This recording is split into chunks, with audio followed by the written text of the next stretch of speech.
Salah satu situs kuno dengan nama Gunung Padang yang terletak di daerah Cianjur merupakan salah satu peninggalan kuno yang sangat besar. Namun sejarahnya sendiri masih menjadi teka-teki. Pasalnya, belum ada yang bisa memastikan kapan dibangunnya situs tersebut dan siapa yang membangunnya. Namun dengan melihatnya saja sudah jelas bahwa tempat ini merupakan peninggalan zaman kuno dengan area bebatuan yang berserakan. Situs ini terletak di perbatasan Dusun Gunung Padang dan Panggulan, Desa Karyamukti, Kecamatan Campaka, Kabupaten Cianjur. Dapat dicapai 20 km dari persimpangan kota Kecamatan Warung Kondang, jalan antara kota Kabupaten Cianjur dan Sukabumi. Luas kompleks utamanya kurang lebih 4.000 meter persegi dan terletak pada ketinggian 885 mdpl, sehingga menjadikannya sebagai kompleks punden berundak terbesar di Asia Tenggara. Pengelola di sini dari warga orang, jadi tugas memang dari 2010. Nah ini dulunya atau tempat yang di daerah teriklamatkan. Jadi dulunya ini disebut Negara Siang Padang atau Keraton Siang Padang.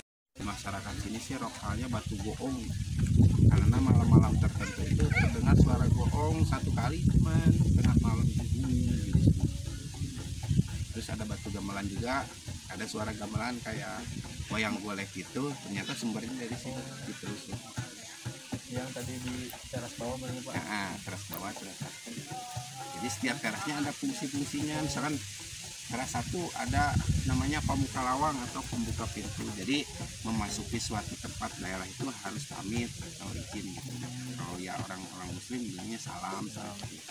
Terus di situ ada aula, ada batu meja purba, dolmen, altar itu untuk menyimpan persembahan ke roh leluhurnya, untuk pemanggilan roh leluhur atau memanggil suatu pelajaran dengan kaki lain. Ada batu gamelan itu.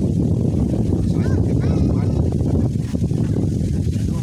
dibilangnya ada batu umum atau bahasa lokalnya di sini dibilangnya putadiya, maksudnya.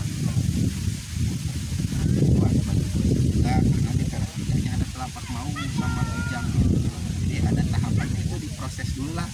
Untuk sekarang di teras 4-nya ada batu kanuragan, teras 5-nya teras tahta, makanya ada sananya sama di belakang itu batu kadalinya. Tapi hasil kunjungan astronomi, nah itu untuk melihat pelintasan rasi perbintangan, nah itu dibilangnya batu penyenderan, batu kadalinya di belakang teras 5. Kalau area ini sih semuanya ada 4.000 meter dari teras 1 sampai 5. Cuman kalau di situs mata airnya ke 10.000 meter. Terus untuk pemekarannya atau penambahannya sekarang jadi masih ada ruang ada 29 meter dibatasi dengan tinggi sungai. Dalam perjalanan sejarah Gunung Padang, sejarawan asal Belanda, N.J. Krom, juga telah menyinggungnya pada tahun 1949 melalui Dinas Kepurbakalaan pada zaman Belanda yang menuliskan mengenai keberadaan situs ini pada tahun 1914.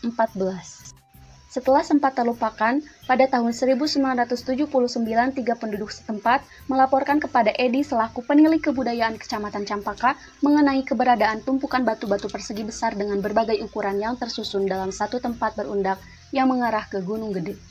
Lalu selanjutnya bersama-sama dengan Kepala Seksi Kebudayaan Departemen Pendidikan Kebudayaan Kabupaten Cianjur, R. Adang Suwanda, ia mengadakan pengecekan setelah terjadi satu peristiwa, yaitu masyarakat sekitar yang sedang mencangkul menemukan batu berlimpah di beberapa titik dan mencurigai adanya makam atau sebuah bangunan.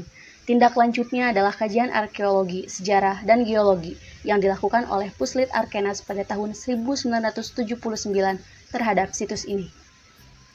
Pada tahun 1981 dilakukan ekskavasi awal. Tahun 1982 pemugaran awal yang dibantu oleh masyarakat sekitar dan mulailah terlihat teras-teras berundak.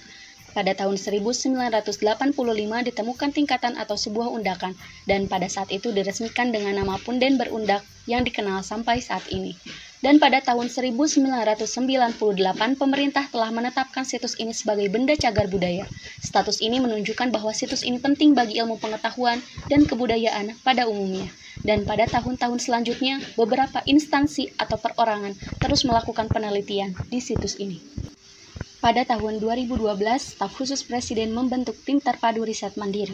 Dan pada tahun 2014, Menteri Pendidikan dan Kebudayaan membentuk tim nasional pelestarian dan pengelolaan situs Gunung Padang.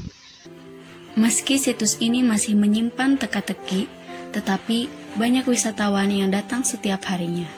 Karena memang tempatnya sungguh menarik perhatian. Sekian video dari saya, semoga dapat memperluas informasi mengenai situs Gunung Padang. Terima kasih. Wassalamualaikum warahmatullahi wabarakatuh.